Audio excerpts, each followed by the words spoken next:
Hello everyone and welcome to Big Alert Case Files. I'm your host and I'm really happy you are here. Today we are opening case file 1. This is a case that has affected thousands of ordinary people and there is a good chance many of us have seen something similar on our own phones. Together we will understand what happened, why it happened and how we can all stay safer online. Thank you so much for joining me today. Thank you for inviting me. It's great to be here, and I am looking forward to our conversation. Before we begin the investigation, I did love our viewers to get to know you. Could you tell us a little about yourself and what you do? Of course, I'm ethical hacker and cybersecurity professional.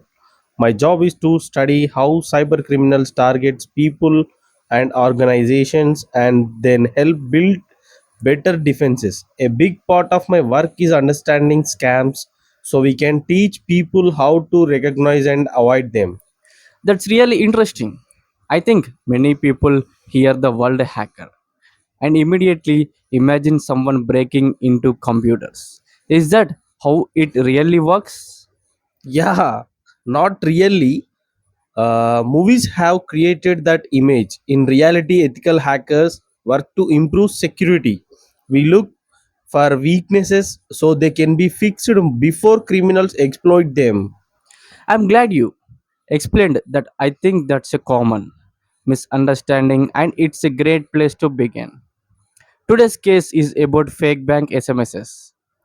Many of us have received them, but why do they continue to fool so many people?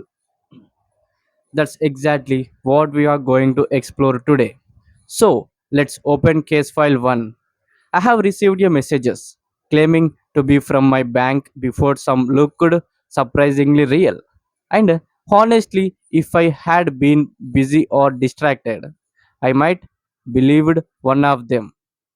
That made me wonder, where does a scam like this actually begin? That's great question, and it actually begins much earlier than most people think. A scam is not just about sending a message. It's about understanding human behavior and creating a situation where someone feels pressure to act without stopping to think. So, you are saying that technology isn't the first step? Exactly. The first target is not the phone, it's the person's emotions. The message is designated to create urgency, fear, or trust. When someone feels they have to act immediately, they are less likely to slow down and verify whether the message is genuine. That's interesting because I think many people imagine these scams are only about technology, but you are describing is really about psychology. That's right. Technology is just the delivery method. The real attack is often on human decision making. Before we go deeper, I did like us to walk through this case from the beginning, almost as if you are sitting beside the victim and seeing everything unfold step by step. I think that will help everyone understand how these situations develop. I completely agree. Looking at the timeline helps people recognize the warning signs before it's too late. All right, then let's go back to the very beginning. Imagine it's an ordinary morning.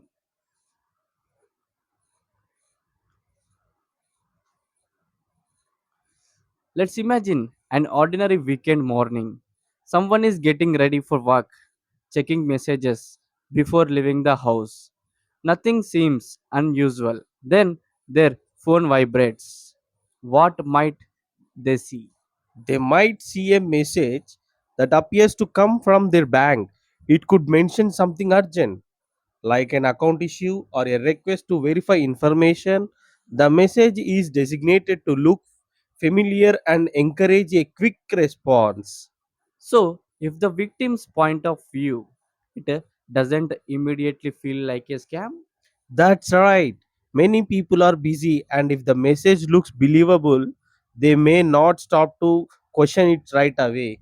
That's why it's important to slow down whenever a message creates a sense of urgency. I think that's something everyone can relate to. When you are rushing to work or dealing with a busy day, it's easy to react before you think. Exactly. Scammers take advantage of those everyday movements. They are counting on people making quick decisions instead of taking a moment to verify the message through official channels. At this point, the person still believes everything is normal. They haven't lost anything yet, but they are standing at a very important decision. What should someone do when they receive a message like that? The safest approach is to avoid acting directly from the message. Instead, contact your bank using its official app, website, or customer service number that you already know. Verifying independently can prevent a costly mistake. That's such an important point. Talking just a minute to verify could make all the difference. I think many people watching might be thinking I would never fall for something like that. But the truth is, these scams keep working. Why? That's a very common reaction. Most people believe they would spot a scam immediately, but these messages often arrive when people are busy, stressed, distracted, or worried. In those moments, our decision making can change. So it's not really about intelligence, right? Exactly, anyone can have an off day. Scammers rely on human psychology, not a person's education or profession. That's why awareness is so important. That's actually reassuring because it reminds us not to judge victims. Instead, we should learn from what happened. Absolutely. Every case teaches us something. If we understand the warning signs, we are much more likely to stop and thinking before taking action. Let's talk about those warning signs. When someone receives a message claiming to be from their bank, what are a few things they should look out for? Okay, a few common warning signs are unexpected urgency, requests for sensitive information, or instructions to act immediately. Whenever a message pressures you to rush, that's good reason to pause and verify it through official channels. I like that idea. Pause first, verify second. It sounds simple, but it can make a huge difference. Exactly. A few extra moments of verification can prevent a lot of stress later. Let's imagine someone is watching this episode and suddenly remembers a message they received yesterday. They are not sure if it was a genuine or not. What the first thing they should do? The first thing is not to panic. Panic often leads to rushed decisions. Instead, stop, take a moment, and verify the situation using your bank officials app, website, or customer service number. I like that you started with don't panic. I think fear can make people feel they have already lost everything. Exactly. Staying calm helps you think clearly. Even if you suspect something is wrong, acting methodically is much better than acting out of fear. And what if someone realizes they have interacted with a suspicious message? The important thing is to respond quickly and through official channels.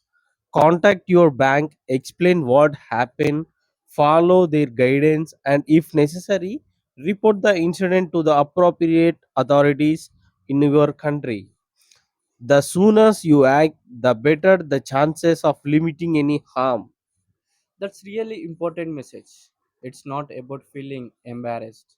It's about taking action. Absolutely. Scammers succeed because they manipulate human emotions. There is no shame in asking for help. Reporting suspicious message can help protect their people. I hope everyone watching remember that if something doesn't feel right, don't ignore it and don't be afraid to ask questions. As we come to the end of today's investigation, I did like to ask one final question. If someone watching remembers only one thing from today's conversation, what should it be? It could say this: never let urgency make your decisions for you. Whenever you receive an unexpected message about your bank account, pause, verify it through officially channels, and never feel embarrassed about asking questions. A few minutes of caution can save you from a lot of trouble. I think that's a message of us can remember. Today, we didn't just talk about a fake bank SMS scam. We learned how important it is to stay calm, verify information, and think before we act. Thank you for joining us and sharing your knowledge. I really appreciate your time. Thank you. Thank you for inviting me. I hope today's conversation helps people stay a little safer online. Thank you for joining us for Big Alert Case Files. If today's conversation helped you understand this topic better, consider sharing it with someone you care about. A simple conversation can sometimes prevent a serious scam. I'm your host, and this was Case File 1. Until next time, stay curious, stay aware, and stay safe online. I will see you in the next case file.